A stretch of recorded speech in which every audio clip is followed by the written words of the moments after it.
Hi, I'm Todd Downs, author of Bicycling Magazine's Guide to Complete Bicycle Maintenance and Repair, and this is a pre-ride check. First thing you want to do is check the headset.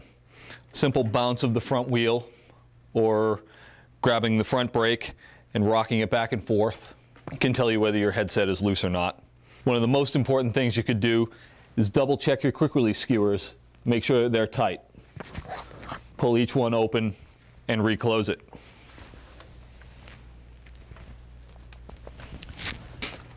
Give your wheels a spin to make sure the wheels are in true. And then a quick squeeze across your spokes to make sure the tension is even all the way around.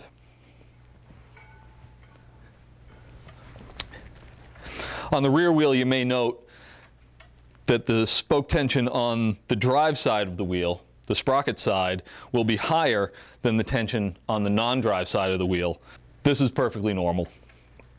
It's a result of the wheel dish, the fact that the spokes have to be offset differently on each side of the hub to accommodate the rear cog set. Check to make sure that your brake calipers are centered properly on the rim. There's no rubbing. Give your brakes a squeeze. Make sure they both feel firm. Grab the wheels strong. And then last up, check your chain and make sure that it's properly lubricated. Air up your tires, put on your helmet, and get out for a ride. I'm Todd Downs for Bicycling Magazine, and that's a pre-ride bike check.